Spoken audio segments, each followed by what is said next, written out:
A2 and go. Okay. So, welcome to Nutrition Equity, the podcast where we explore the intersection of nutrition, health, and social justice. I'm your host Joanna, and today we are talking with Jill, and a very special episode lined up for you.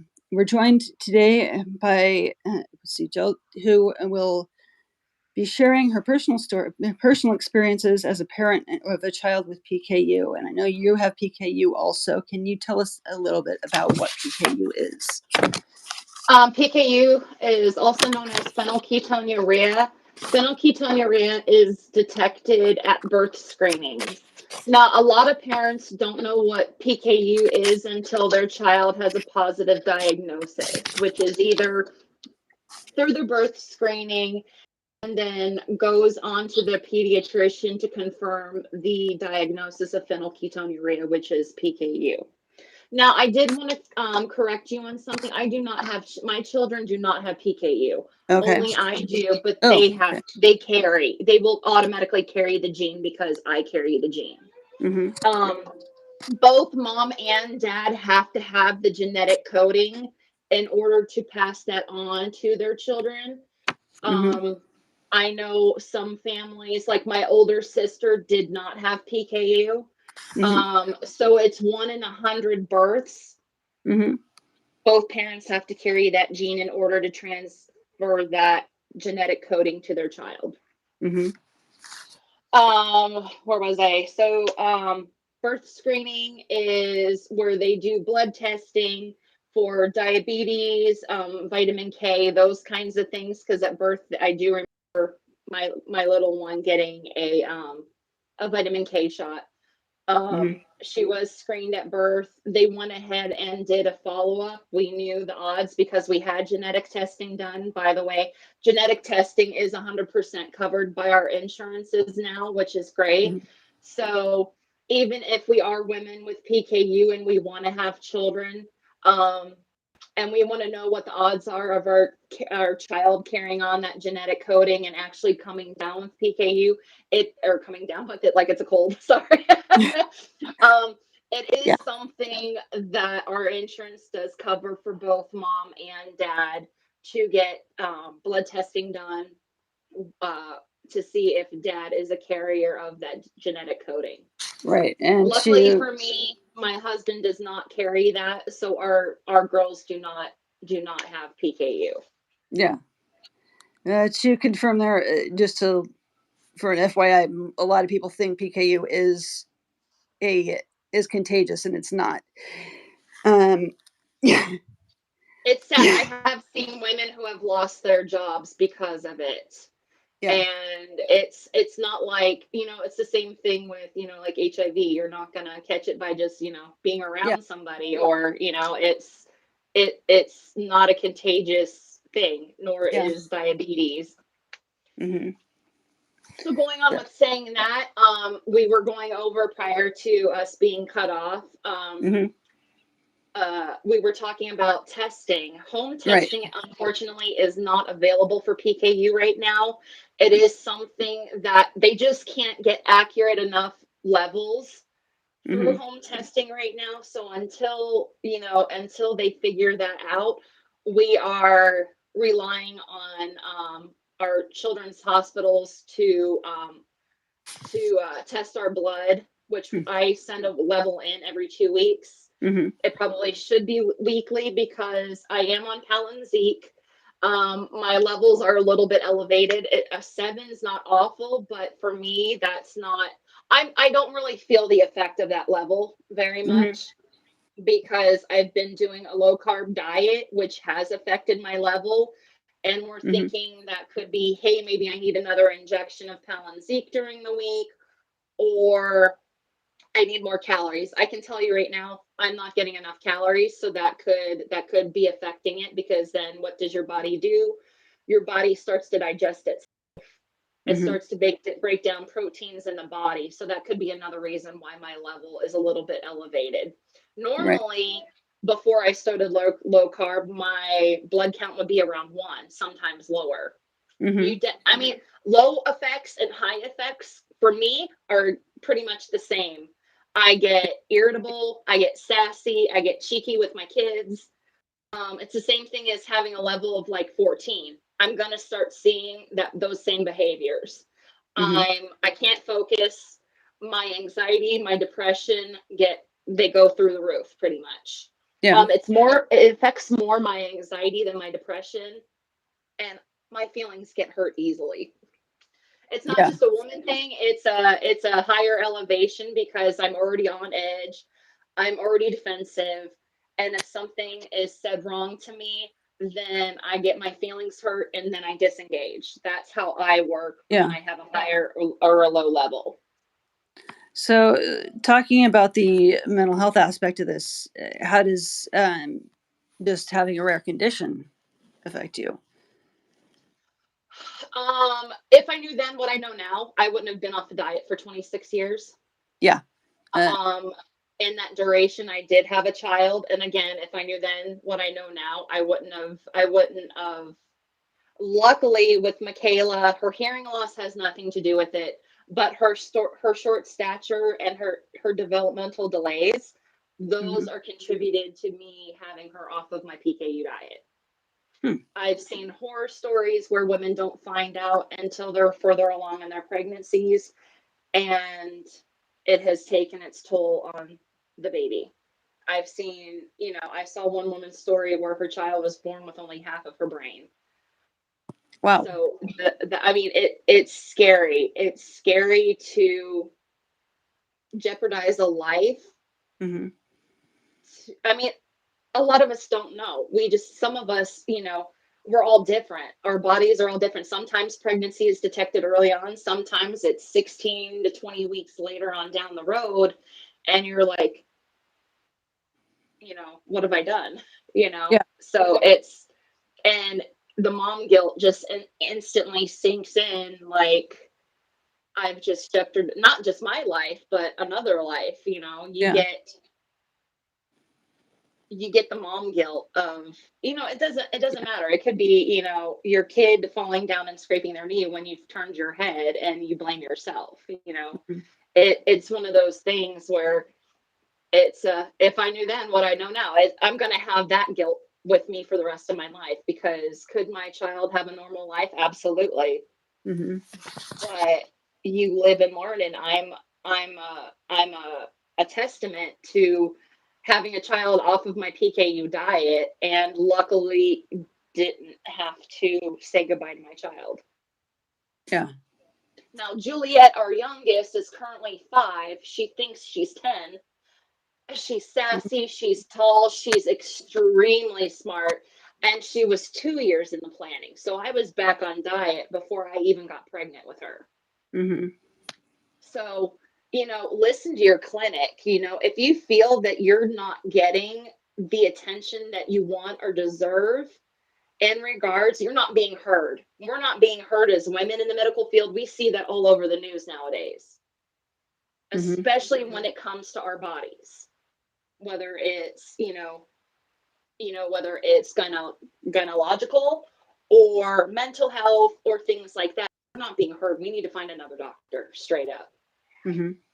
I've seen the horror stories of us PKU women getting completely dismissed by concerns, by having children. No, you can't have kids.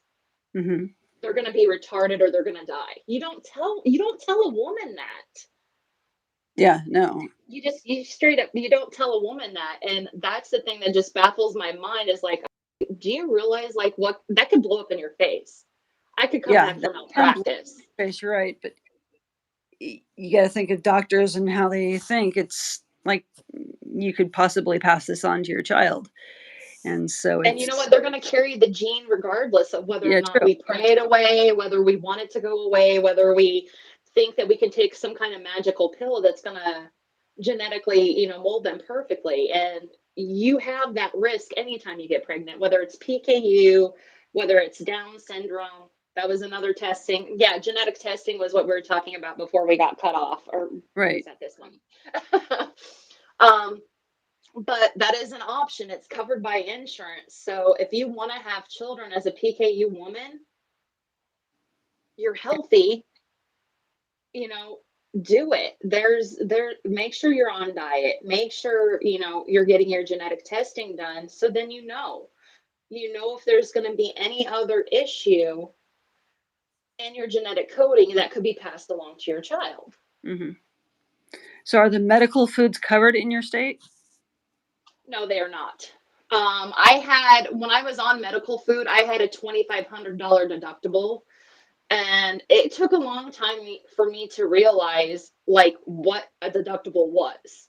When, they don't explain to you, what's covered. I mean, formula, I had to cash out my 401k to pay off my medical stuff when I was pregnant. So That was between medical food. I got to a point where I just started eating gluten-free stuff because a lot of that stuff is $5 to $10 cheaper than they ordering from Cambrook, and still has it doesn't, the protein's a titch higher, but money wise, I was saving quite a bit. When we're doing $200, $300 orders, and I can go like tortillas, for instance. Tortillas, when I was ordering them, were $10.50. I could go get a gluten-free tortilla for $6 a pack. mm-hmm. So, I guess it's where you want to spend the money and where you want to try to cut your corners financially. Because I know not all of us women, especially if it's us and a child with PKU, can afford, doing orders, 2, 3 times a year. Well, it's probably even more than that. I'd say, you're doing an order probably twice a month, maybe like your normal grocery bill. And none of us can afford $300, $600 in medical food. It's just, there's got to be a way that we can, or the Congress can, even for the states that, you have your deductible, some kind of extra coverage. Right. Or an allowance, What about the formula? Is it covered? No, our formula was not Neither. covered. Again, that fell under our medical food in the Right. state of Utah. So that was under my deductible. And I have really good health insurance. Hmm. And I was only able, well, now I do. Before, when I was on my medical stuff, it was a $2,500 deductible, and I was barely even touching that. Right. So, yeah, and the other part of this is vitamins. And so I know some of this, I know at least in Oregon, they used to be covered, but aren't anymore. At least they were covered with a doctor's prescription. Mm-hmm. And I don't know how that varies in your state. Well, and that's another thing is coverage for Kuvan and Palynziq. A lot of us women that are on Palynziq currently are going through a heads up, you're going to get denied type of situation. Starting July 1st, it's going to be, well, there's other ways to treat your PKU other than this expensive drug. Mm-hmm. I was off diet for 26 years. If I have to, I will. But it's something that I didn't respond to Kuvan. That's why I'm taking Palynziq to treat my PKU. Mm-hmm. So they're going to start denying me Palynziq insurances because there is a cheaper treatment. Now, Mm-hmm. Kuvan, I didn't respond to. I was on Kuvan for 7 months. I loved the way I felt. The clarity I had, the mental clarity I had was amazing. But I could not get my level below 8. Yeah. Now, So PKU levels, we all know it needs to be between 2 and 6. I'm at an 8, so I'm at the higher end. Mm-hmm. Is it dangerously high? No, it's not. But it's going to start getting to a point where my anxiety, my depression, my short attitude with my family, those are all going to start taking a toll. Mm-hmm. I didn't respond to Kuvan. My sister didn't respond to Kuvan, but then that is a treatment that can go down as young as infancy for people, for children that have PKU. I was one of those people. I didn't respond. Some people can do a vegetarian life. Mm-hmm. And unfortunately, I was not one of those people. So I had to continue medical food and things like that. And Kuvan, that stuff is it's like eating Victrex. It's tart. It is a tart medication because you can get it in pill form or powder. It doesn't matter. It is sour. Which one is this? This is for the Kuban. Oh, yeah, we have something similar like cystidane. It's called cystidane. That is, Mm-hmm. it's like a bitter salt. This stuff was just straight like Sour Patch Kid powder. It was, and you burp Yeah, that stuff up, and it, woo, it was, and a lot of people, it was not nice. yeah, I don't. A lot of people will mix it with their formula. I finally have one I can mix it with, but it's really tough. Mm-hmm. Um, so when you became pregnant, how how did that affect you, or did you? I was excited. With Michaela, I was shocked. Mhm, I chose not to disclose my PKU. Again, it goes back to if yes, I knew then what I know now type of situation. You know, I grew up and I had my faith in God. That was the main thing, is that I'm going to have a healthy child. I had that. I prayed it. I mhm, believed it. And that's how I was raised. So a lot of my faith in God deterred me from disclosing that information to my OBG. mhm, And if I knew then what I know now, I probably would have been on my diet. I would have been disclosing that information with my doctor and not hiding the fact that I had PKU, because at that age, I saw it as, like the scarlet letter on my chest, like everybody's going to know, everybody's going to be talking about me, that, yeah, this woman has the nerve to have a child, those kinds of things. Because when you have older doctors, especially doctors set in their ways, and they've grown up in that era where they weren't doing PKU screenings at birth. They weren't, but then they're just told, oh well, this is going to cause major massive birth defects, yeah. when That's another thing that's we're going through. completely not the case. So it's uh, that's another problem we're going through with the newborn screening. It hasn't been reauthorized again. Mhm. So uh, I was just seeing last week that Texas passed it, but federally it hasn't been reauthorized. Um, so, do you eat out at all? I do. Because I do low carb, okay, so let's say yesterday. Yesterday I Mhm, was down with a migraine. I was bedridden. I moved the couch. I have some issues with my neck, so it wasn't a PKU related migraine. mhm, Because sometimes when my level's too low, it can cause, tension headaches and things like that. But last night I had chicken nuggets from McDonald's and a diet Dr. Pepper. That was essentially my dinner. I have chicken salad, chicken Caesar salad in my fridge right now. I have a protein shake that's 30 grams of protein ready to go because I haven't eaten today, and it's currently 1:30 my time. So wow. that's So a quick, easy. Go ahead. what is your tolerance?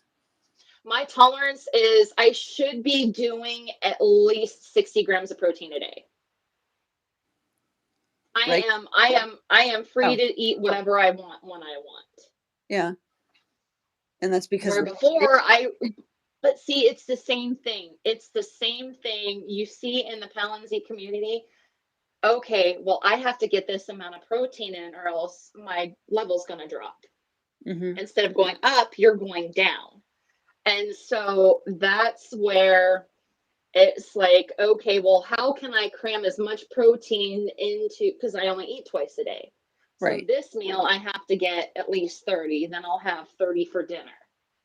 Or if I've been so busy with, mom life, that I'm like, it is 7 o'clock at night and I have had nothing to eat.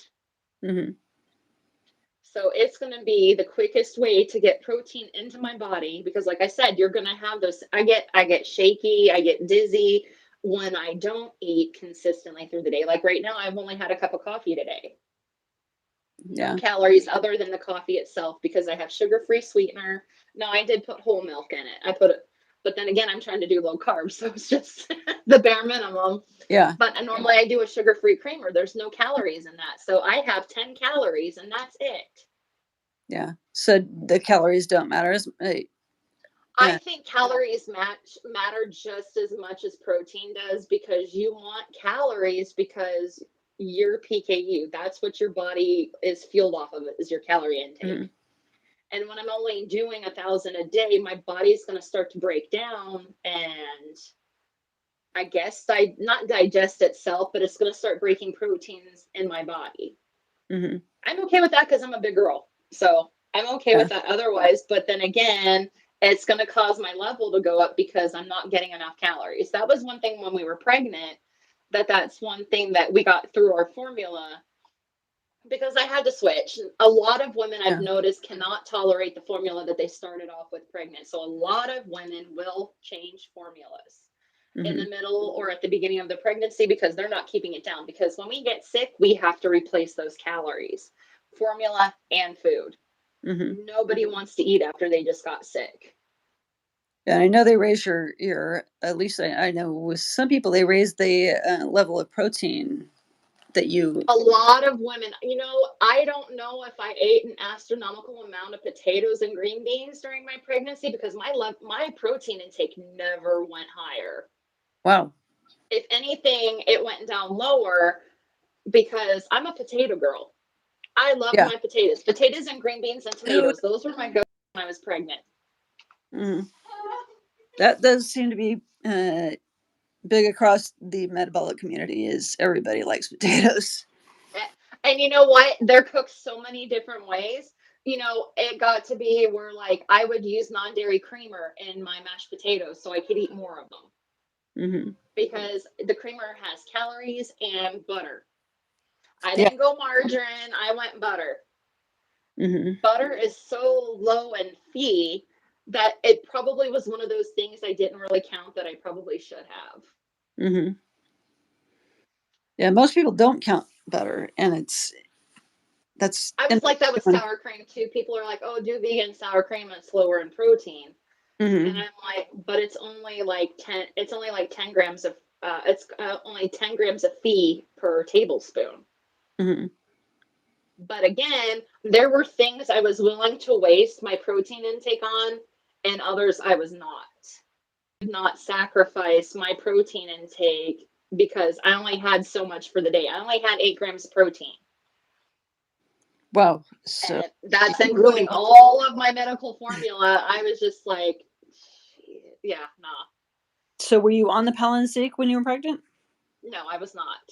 I have done a lot of research and reaching out to women who have had successful, and honestly, I haven't seen or heard anybody who's had a scary story to tell being on Palynziq during their pregnancy. And now finding out from clinic, the FDA is actually starting trial for pregnant women who are going to continue Palynziq. That was a discussion that my husband and I had. We had brought up another child, but we didn't want our child being a science experiment to prove a point. Yeah. We didn't want to do that. So now you have pregnant or planning to become pregnant, nursing currently, or planning on nursing during your pregnancy.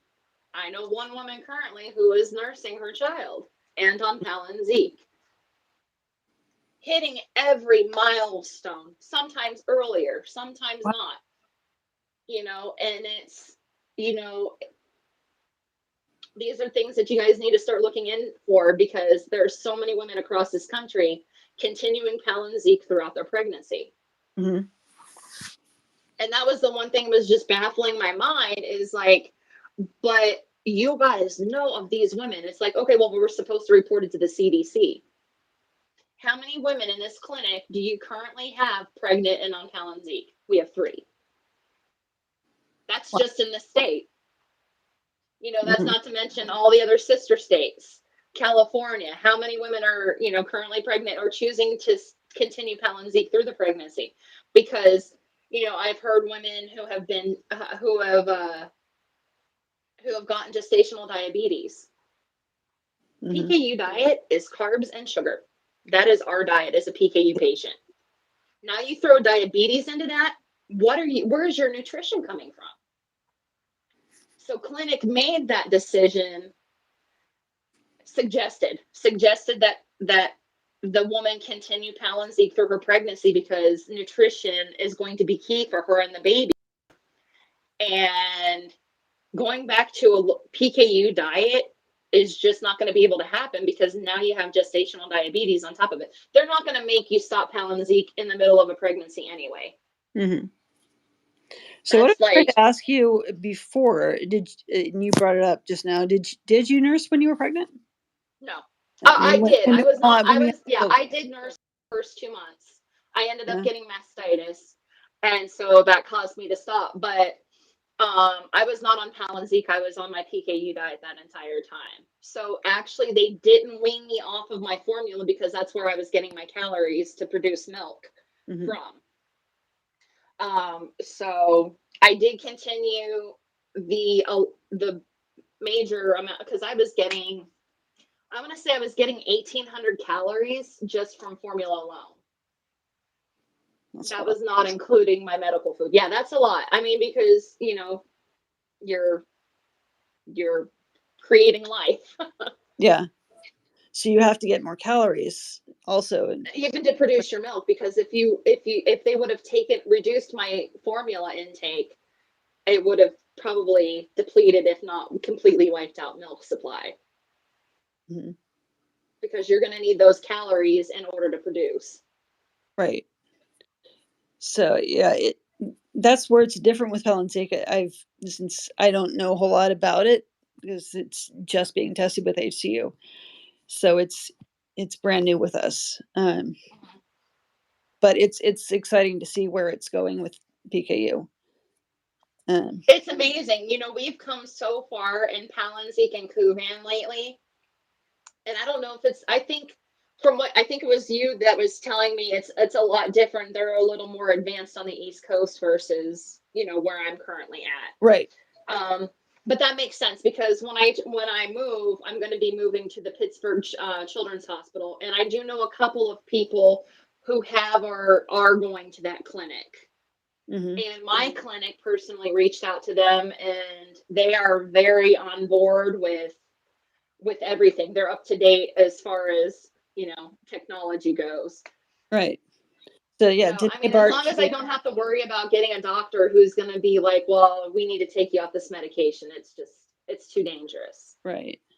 Look at my medical history. He was the one that posted that map of where the doctors are, and almost all of them. The further east you go, the more doctors there are that are geneticists, but genetic specialists. So it's kind of interesting in that one. But do you know how it's going to affect you when you move? Because I know you said you were moving to Ohio. I am. I think my anxiety I've already had my yearly checkup. So my yearly is done. I won't need to see, I mean, they encourage me to go see clinic at this year, sometime this year. And so I would only be an hour and a half away from clinic, which isn't awful, but we made a reason to go to Pittsburgh, you know, twice a year. So, because we're hockey fans, so that was a plus to moving to Pittsburgh for the clinic. I did go to Akron Children's as a child. I will be living in Akron as well. So I guess since the cat's been out of the bag and we've told everybody, it's not really much of a secret anymore. Yeah. So, you know, I mean, it was awful. It was awful. They used to lock my mom in the clinical room and threaten to call child services because my blood count's 45. Because your blood count? My blood count is 45. Yeah. Because they think she's not falling. I was a sneaky child. Yeah. I'm not even gonna lie. I feel awful for the crap my mom went through when I was a child. Because I was that sneaky kid. I can't understand why I can't have a piece of fried chicken with dinner. Everybody else is getting it, but me and my sister don't get to have any. Yeah. Oh, you had a sibling also. Yeah. Yeah. My younger sister has PKU as well.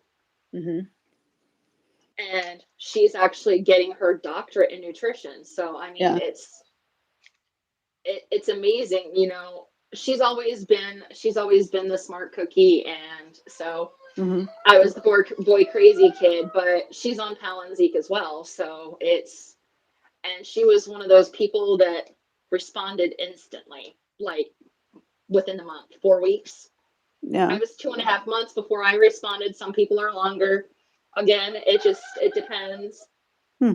I never went into anaphylaxis. I think joint pain was my major ailment during this whole journey. And every once in a while, um, I get it in my knuckles and my fingers. Joint pain, or you said? Joint pain, yeah. Yeah, That's the only real thing that I suffer from still, yeah. is the occasional joint pain, especially, switching the weather from cold to hot. But that could just be age too. So Like a creaky door. yeah, having been off diet, how does it affect you when you're around other people who have high protein things? Um, when I was when I was on diet, no, not really, because I knew I wanted that baby. I Mm-hmm. wanted that baby. I wanted that baby as healthy as I could possibly make her. Mm-hmm. And clinic would give me a call. Well, Julie, your level's a little high. How do you feel if we lower your protein intake? And I said, I don't like it, but it's not about me. That Yeah. was my main thing, is it's not about me. It's not about me. Mm-hmm. If I need to drink an extra glass of formula or two to keep myself full, which I never had an issue with, Mm-hmm. never had an issue with staying full during my pregnancy. But more towards the end, I did a little bit of cheating here and there with like normal pasta and bread, but I didn't go crazy. Mm-hmm. But I mean, how did, like, now you're able to eat the meat and stuff that you weren't on if you're normally on diet, um, which I mean most people aren't able to eat meat and cheese and all that stuff, which I would be scared to death if just because having to have the extra protein is kind of a scary thing if you've been off diet.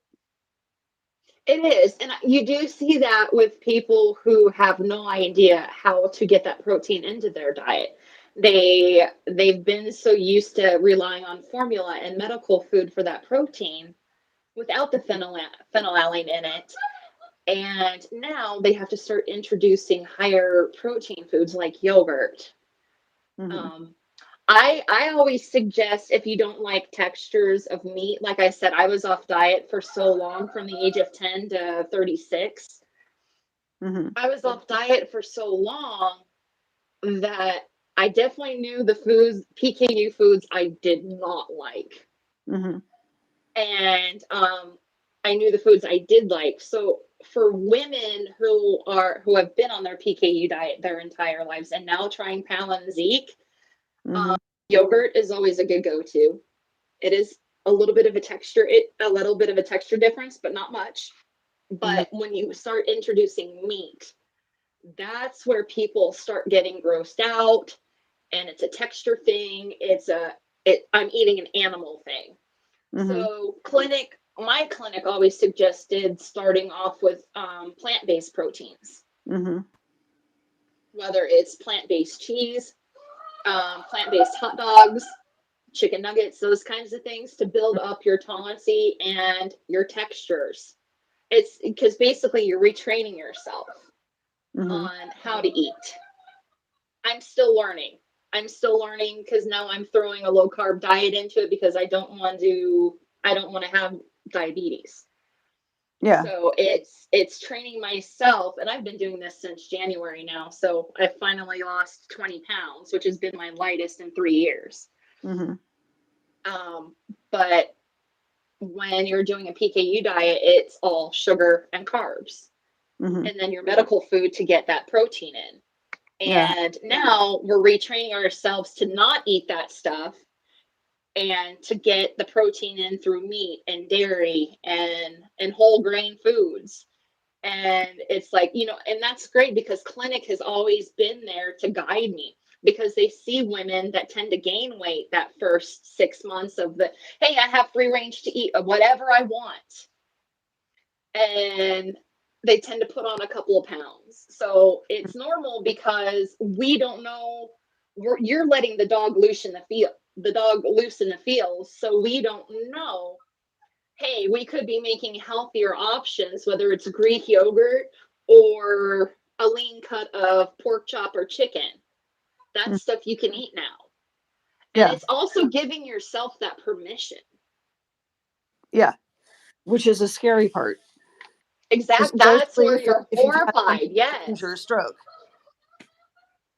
Exactly. You're like, how is this going to make me feel? How is this? And then people complain of stomach issues. And I'm like, that's with any diet. Anytime you change the way you're eating, your tummy is not going to like it. Whether you go vegan, vegetarian, or you start introducing meats, your tummy is not going to like it. Yeah. And that is for sure. But then So you it's just a diet process. back on, and now are you reintroducing the meats, the stuff that you used to eat that you liked, or and so is that making you throw up, or is it how is that different now? I know when I went back onto the PKU diet versus being off when we were trying for Juliet, I was sick for like a month and a half because I went from eating protein and meat consistently to going vegetarian to going vegan, then to going low protein. Mm-hmm. So I did it in baby steps prior to going into clinic. And it took a toll on my body. I'm not even going to lie. Yeah. And then it was those textures of the low protein food, the cookies, the coconut yogurts, the coconut ice creams, those kinds of things. Mm-hmm. It was retraining my palate to like the food. And some Mm-hmm. instances, a lot of it I really did like. A lot of it, I could kill a box of PKU cookies in one sitting. That was no problem. But then you go to like PKU low protein meatballs, and it's like, didn't have the texture of meat. So for me, it was a little different retraining myself to eat, Yeah. PKU food. It's kind of interesting how you your body gets to tolerate foods that you never liked before. And I know I used to like ground beef, but I can't stand it anymore. Um, but my first thing I tried, I think, was the dietary specialties peanut butter, which I can't stand. The peanut butter. Oh my gosh. I like the peanut butter, the cambric one, but the dietary specialty ones can't stand it. Yeah, no, the peanut butter. I would rather eat cookie butter. I could eat cookie butter by the jar, So but can the I? peanut butter, I think the peanut butter, I tried it one time and the rest of the time it sat in my fridge until it started growing fuzzy friends on it. And I'm like, I can't. Yeah, and then they got the chocolate chip cookies they used to have too. And it's like they'd sell them in huge tubs. It's like Well, and I remember nothing back but when that butter when I and was a chocolate little chips. How kid does this too. possibly form a cookie? Right? Yep. That's true. And then I would rather go to the grocery store and get a pack of the Glutino cookies because they're the gluten-free ones and add a couple more grams of feed to my day versus some of the food that they had. And I'm just like, oh, no. And pasta, I think pasta was the one thing I actually had to order from Cambrook because I could not find any kind of low protein pasta and Sprouts or Whole Foods or anything like that. So there was no substitution at the grocery store for me as far as that went. Now you do have the PKU people that have a higher tolerance of protein intake, Hmm. which a hyperphi. They still have PKU, but their protein tolerance is a little bit higher. I'm classic PKU, which means my tolerance is lower. So that's what Hmm. my sister and I both had. So we were averaging 6 to 8 grams of protein a day with on top of our formula, on top of our Hmm. medical food. So like I said, when you compare that to eating a peanut butter and jelly sandwich, there's no way that would kill our protein intake for like 3 days. Yeah, and I know your numbers have to stay a lot lower with the fee than with HCU. I know ours are between 5 and 20, and yours are like 6 to 8. Hmm. And That's our protein intake. Our phenylalanine levels need to be between 4 and 6. That's what they Well, consider the normal range. My last one was 7.7. So I mean it's there's not high, a lot but of wiggle room. it's not awful. Hmm? There's not a lot of wiggle room there. There's not. There's really, really not. And that's why I was just like, okay, my level's like 0.3. Like, but they consider that they consider that a normal range, even though you feel like poo. Yeah. So, So it's uh, like, well, I'm shaky, I'm tired all the time, I'm irritable, I'm sassy with my kids, like, yeah. do I skip an injection the next day or do I just stay consistent? Because, clinic wants you as consistent with your injections as possible, not to Mhm. just, miss an injection because your level was too low the week before. Mhm. Let clinic make that choice, not you. Yeah. So, do you have more protein, or do you normally skip the injection, or what do you do? Yeah. Now there are days I'm forgetful and I do happen to skip an injection.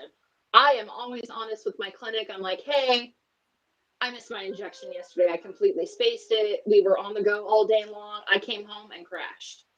Hmm. They're like, okay, well, let's just make sure we're staying on top of it. We'll make note of that when your next comes in. So then if it's too low, we know why. We have an answer. Yeah. Same thing if it's, hey, I miscalculated the protein intake today. It was supposed to be this, but instead I went a little over. I mean, so if I overdid it, I'd probably underdo it the next day. Mm. I mean, as far as adjusting my injections, I didn't really do that intentionally unless Hmm. directed by my clinic to do so. Yeah.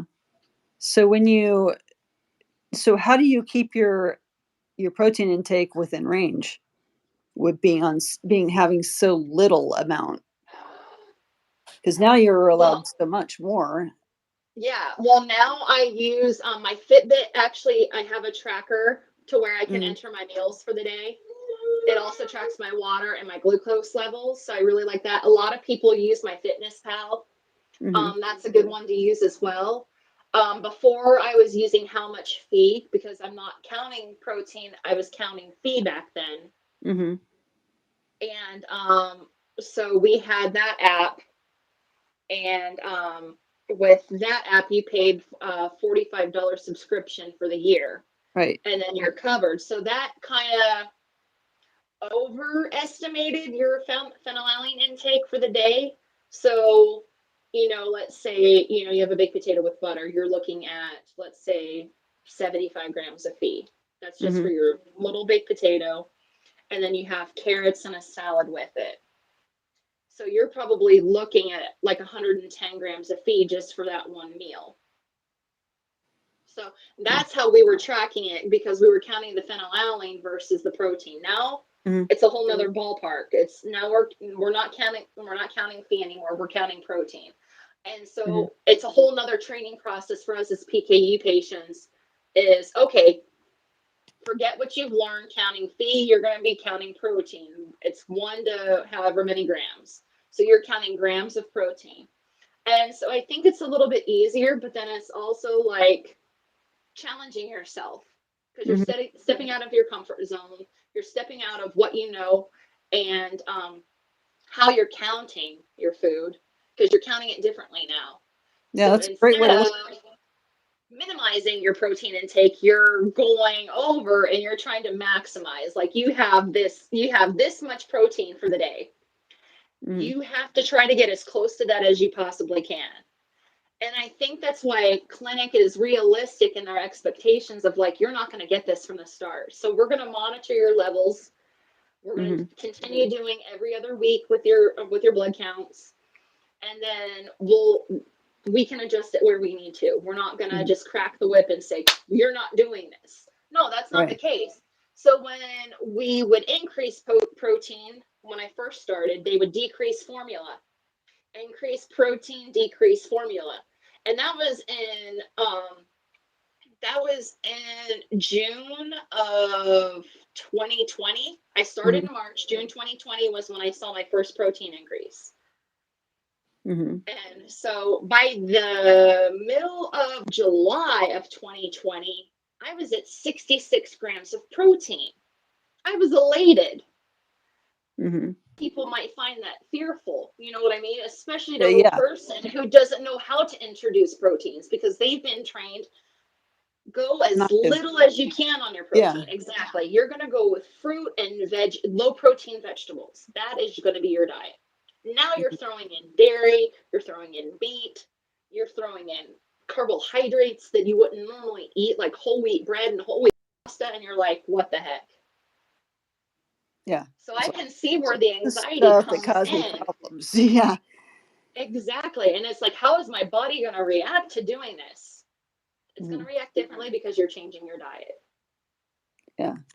So it's little steps. You know, you take a little bit of this, you take a little bit, and follow your nutritional guides too, because portion control is going to be part of it too.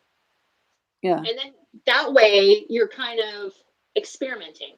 I say go to a buffet. If you see it, try it. Yes, my oldest. Sorry. Okay. Oh. Yeah, I was watching a few of your videos, and I noticed your oldest daughter. I don't see on much of them. Yeah, she was in school during the time, but Oh. now she's out for the summer. So she was going to Vista, which is an adult transitioning school. And once we move, she'll be working with my dad a couple of days a week because he owns his own antique shop. He's retired, so. Oh, so she's old enough to work now. Yeah, she is very special needs, so I think working with family would be best because I think her attention span, you know, once she's done, she's out. I'm done, and just shuts down essentially. So that's my suggestion: is go to a buffet. You know, you get that first protein increase, start to experiment with foods you wouldn't normally eat. And then that way, you know what you like. You're not going to get stuck with, you know, a big thing of chicken or a big thing of hamburger when you can go out somewhere and just test your palate. Yeah. And again, you know, I think going into food-based proteins is not a bad idea. I think that's a good suggestion from clinic because you're still going to get your protein. It's just plant-based form. And I mean, I think plant-based is definitely different than actual animal product. Right. So to give a guess, what does your day look like if you were on 6 to 8 grams of protein versus now? Okay, so breakfast would be maybe not. I don't think, honestly, I don't think I would waste my protein on almond milk. I would probably go with the dairy-free original creamer and a bowl of Frosted Flakes. That would be breakfast. Lunch would probably be a can of green beans and a baked potato. Dinner, probably a baked potato and a salad. And my formula with, you know, in between every meal. That would be a typical day. Yeah. So what does it look like now? Now breakfast is whole wheat toast, one slice of whole wheat toast, which is 5 grams of protein, 2 eggs, 12 grams of protein, and maybe an avocado. That's a little too much food for one meal for me right now, but that would be a typical, you know, decent amount of protein. That would be probably 20 grams of protein just for breakfast, and then my cup of coffee. And then lunch, probably low carb tortillas. 2 of them would be 4 grams of protein with cheese and some lunch meat and do kind of like a quesadilla. So probably another 15 grams of protein right there. So I'm at like 35 grams of protein just with breakfast and lunch. And then dinner with my family could be whole wheat pasta with a meat sauce. And you're looking about 25 grams of protein there. Snack at night would probably be pistachios or almonds. Those run roughly low, about 5 grams of protein per serving.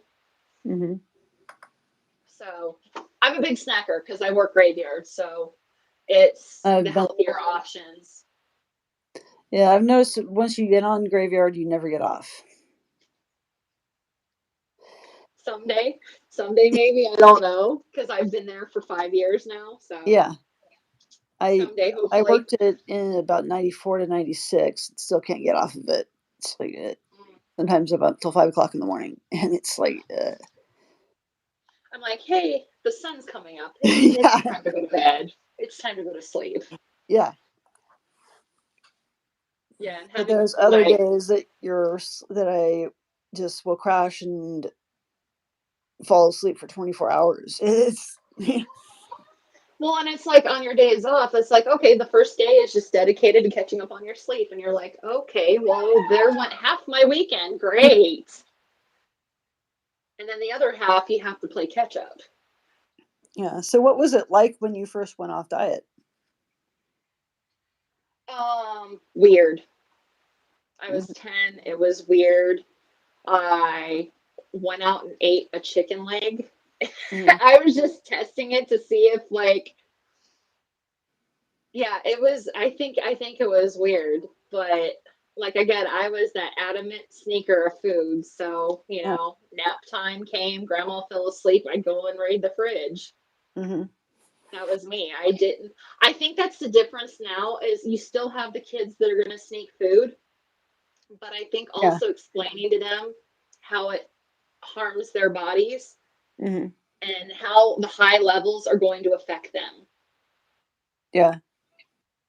and whether they're on the swim team. Because, I mean, you see active kids that are going to have a higher protein intake because they need those calories, they need the protein. So you do see those kids that have the higher protein intake because they're in sports and things like that. And it's also understanding what certain foods are going to do to them. And I Hmm. just don't think back in the 80s we had that education other than, hey, let's lock the parents in the clinical room and yell at them that their child is sneaking food. And I'm like, Yeah. that's not going to help either the parent or the child. The parent's already stressed out enough because their child has a phenylalanine level of 45. Like, that just baffles me. It's like, are So you going to yeah. do that to us as grown-ups? I don't know. So what about when you went on diet again? Did you Like want? I said, I was sick for a good minute. I was sick for a month and a half. The digestive issues of just like, it's like it was like a cleanse. It was like a body cleanse, but I knew what I needed to do. So how did And you go about that? I mean, when you were around other people who can have anything they want, and I then all of a started sudden you're, altering recipes to where I could eat it.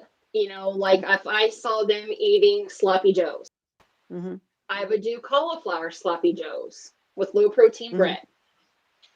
So I would do saute my cauliflower the same way I'd make sloppy joe. And a lot of the time, my family would eat low protein, and then I would serve some form of protein with dinner. Like if I made corn chowder, I'd make it low protein to where I could eat it. And a lot of the times they'd eat it, and then I just saute up some chicken and throw it in with the corn chowder, and everybody seemed fine with it. that's nice.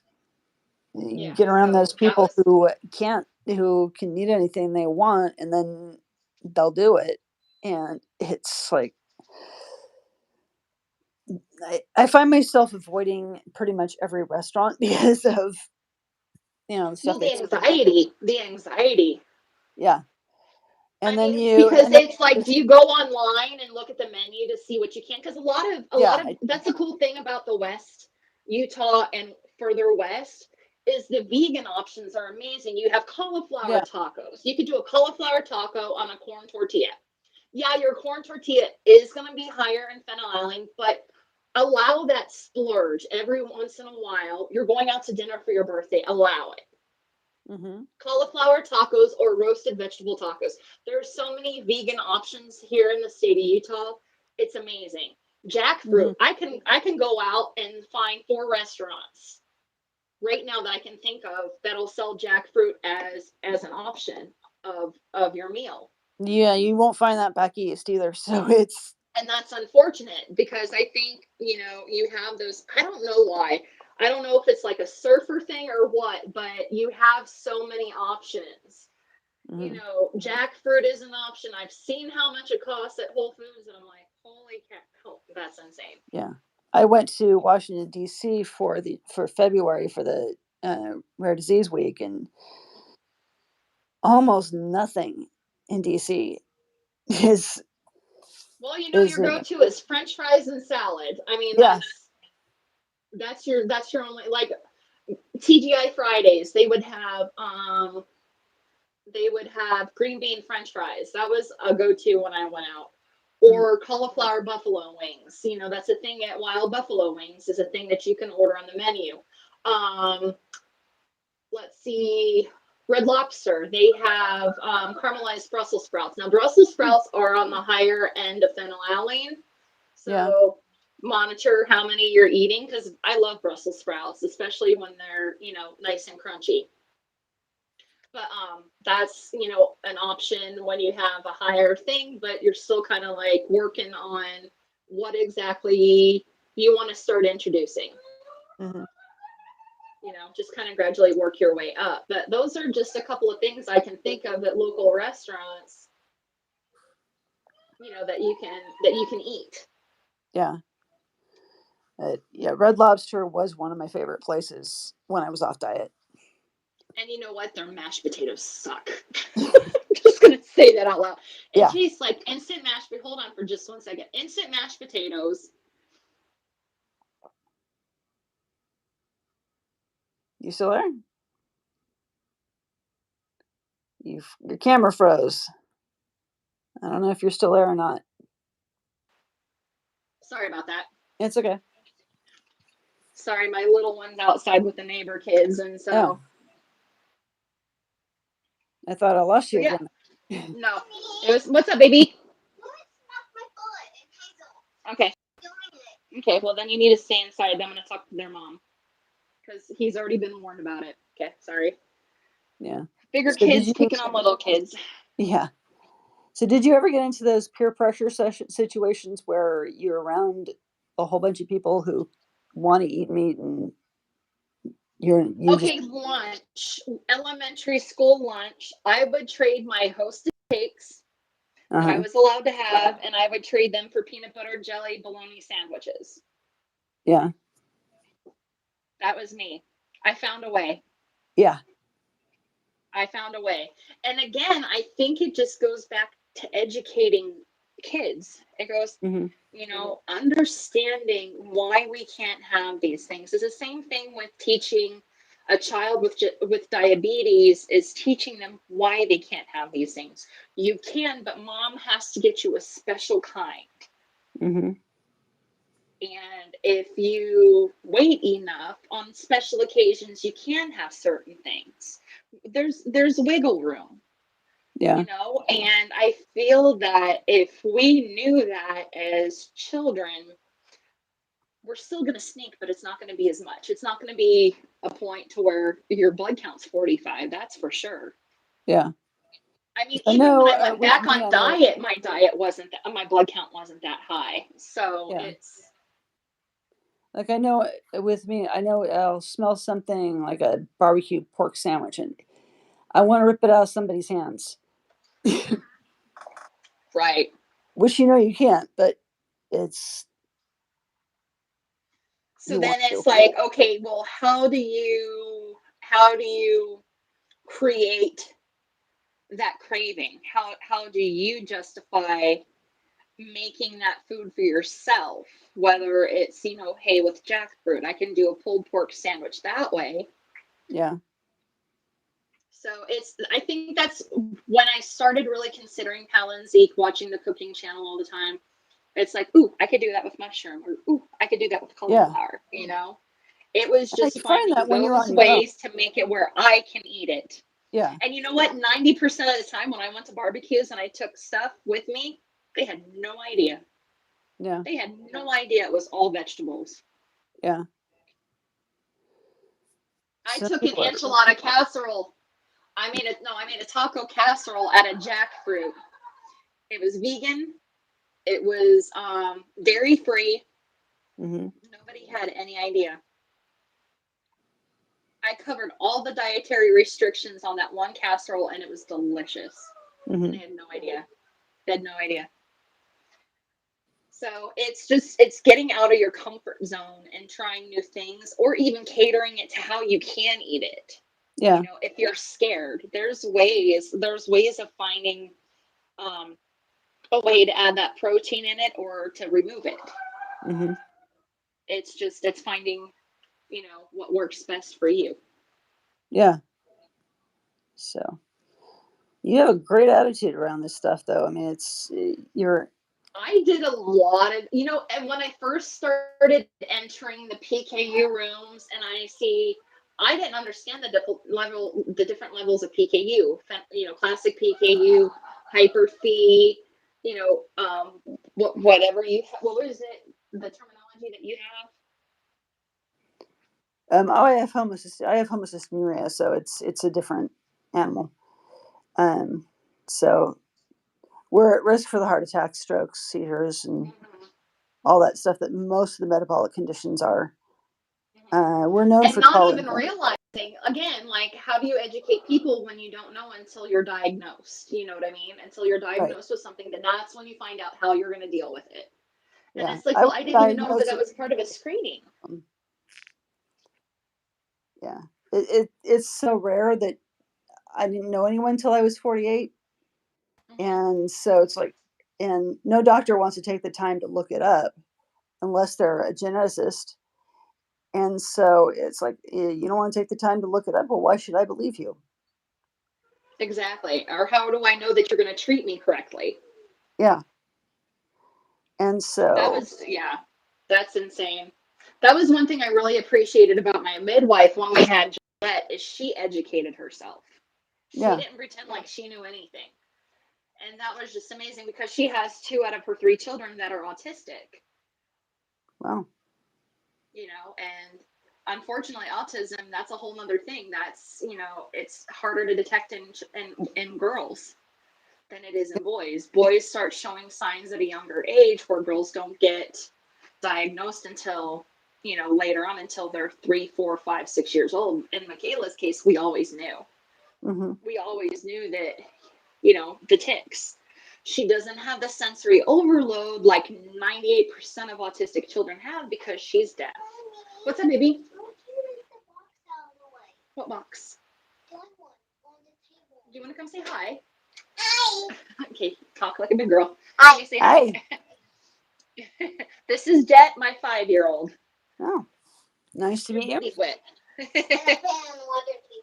I'm playing the water table. Okay, well, let me finish up with this and then we'll figure it out, okay? Well, she's So, tripping. what was the Sorry. turning point for you? Go ahead. What What was What your was the question? turning point for you when you decided to? It was that you weren't going to cheat anymore. Um, I think when we started talking about baby number 2, that was just, I have to get my crap in order. I have to get myself in check. I have to get healthy if I want a healthy pregnancy. Mm-hmm. And I think that was the difference is I'm not young and naive and taking my health and PKU um for granted. Mm-hmm. Because as much as I wanted to disappear, as much as I wanted to pray it away, as much as I wanted to believe that God had healed me of it, I still had it, I Yeah. still had it. And am I angry? No, I'm not. Was I a little naive? And it probably. But then it got to a point where if I want this to happen, it's not going to be about me, but I need to make sure my vessel is healthy Mm-hmm. for a pregnancy. I have to make sure I'm able to do this. And I never thought I was going to get pregnant right away. I never thought that I was going to have the amazing mindset that I did. I wasn't thinking that, oh, hey, it's not about me. You know, I'm just the carrier Yeah. in a sense. But no, it was, I even surprised myself. I surprised clinic, Mm-hmm. at it's not about me. It's not about me. That was always my thing. And my level showed that. My Right. level went up to 5 one time during my pregnancy. The rest of the time, it was under 2. It was Yeah. under 3 the rest of the time.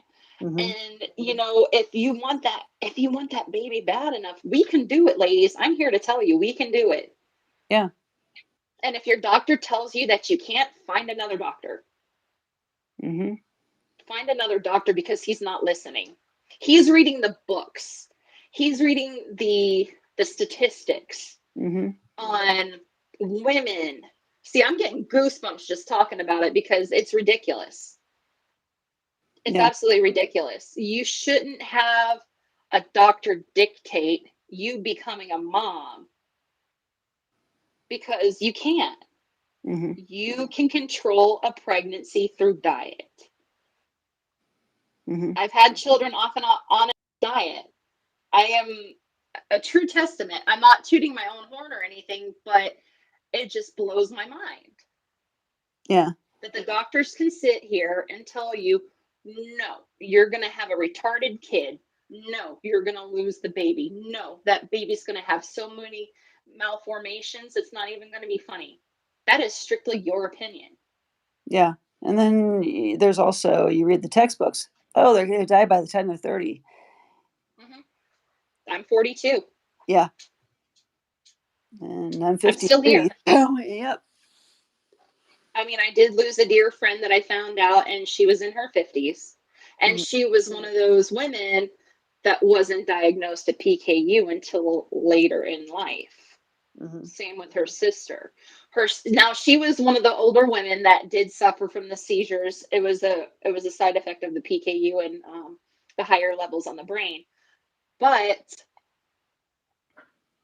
she got on diet. Her sister did suffer from some levels of retardation because again the birth screenings weren't there when they were little, so it definitely affected them, Mm-hmm. but they got on diet. Yeah. I was constantly, when I started Palynziq, I was constantly sending her my stuff because Mm-hmm. I'm like, I don't want it to go to waste. Yeah. I have probably $150 worth of low protein food, and you see that kids' flavor palettes are changing or they've decided that they don't like it. The only thing we ask is that you pay shipping, and Yeah. that's not a big thing. I have a couple PKU books I'm gonna, ship out to somebody who needs them. It's just, I don't need them anymore. Yeah. And those are books that you're gonna find at Barnes and Noble for $50. And it's just like, once you know what you're dealing with, especially it can be whelming. It can be extremely overwhelming to a new mom, a new dad finding out that their kid has PKU. Yeah.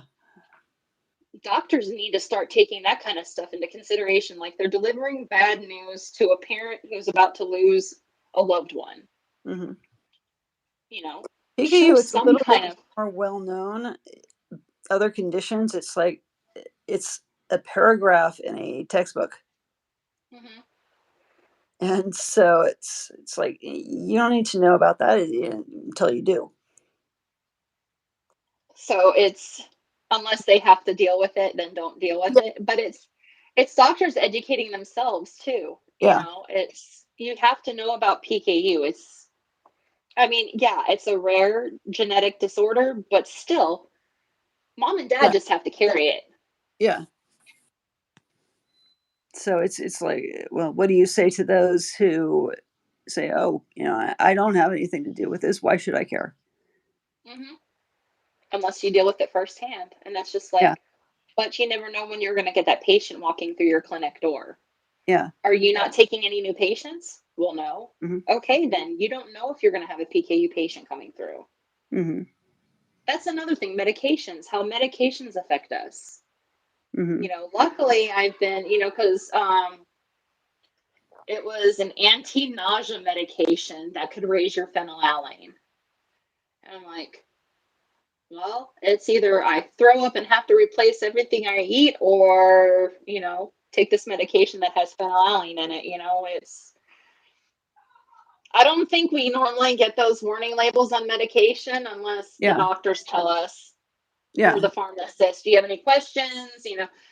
Especially if you have PKU and just let the doctor know, hey, I have PKU. What is this? It's a new medication. I'm not aware if it has phenylalanine in it or not. Mm-hmm. I know the last chat in our group was diet sodas. And, some people, it's a trigger for migraines and things like that. It used to be for me. Mm-hmm. It used to be for me, not so much anymore. But it was always, the clinic had told me, if you do consume diet sodas, that you count it as 1 gram of protein.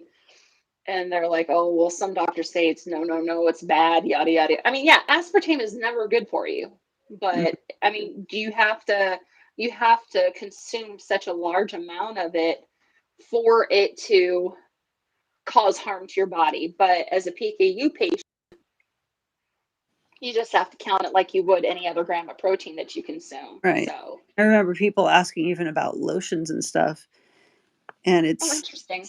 Yeah, because there was one person, I think in Cook for Love, that was asking, do I need to worry about this because this lotion has phenylalanine in it? And Interesting. and it's like, yeah, it still goes through your skin and goes into your body. And so I saw a woman jelly shoes from Walmart. mm-hmm. Jelly shoes grandmother got jelly shoes for her granddaughter. There was a phenylalanine label on the shoe. On the shoes, weird. On the shoe. I remember that conversation now that we're talking about weird things that have phenylalanine in it. Yeah. And it was a pair of jelly shoes, and it actually increased her level. They removed the shoes, her level went down. Coincidence? Maybe, but Weird. it had that warning label on the shoe. Yeah. I used to wear jellies all the time. Maybe that's why my level went up to 45. Yeah. Not early. But you know what I mean? It's just read the labels, ask questions. That's the cool thing about the clinic here, because it's primary children's hospital, and then we also it's connected to the medical school, which is the U of U.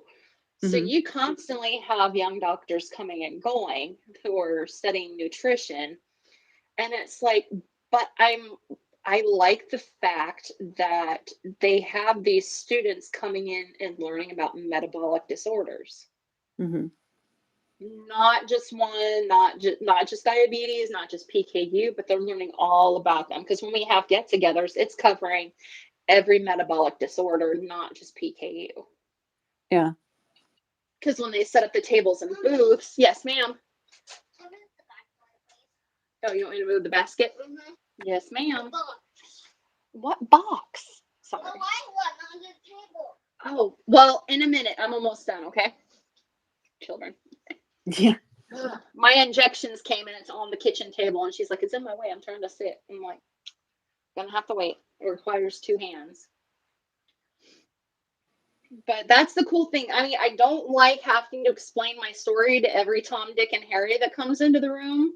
Yeah. But I do like the fact that they cover the clinicals thoroughly when they have medical students coming through, because I feel that that's something that needs to be shared. And that's why I'm not so anal about, no, I just want my doctor in here. That's it. Because how are we going to educate people about PKU and other metabolic disorders if we're like, no, they can't come in? Yeah.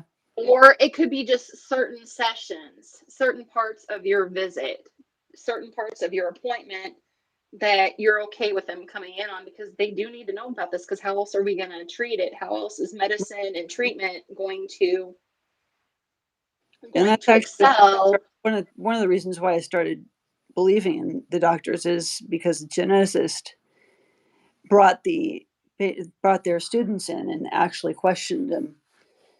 And like, well, maybe you do know something. And because it could be something that they're going to experience later on in life when they're ready to have right. kids. You never know. It could Or, be type 1, it could be if you're juvenile working with diabetes. genetics, you're going to run into it. But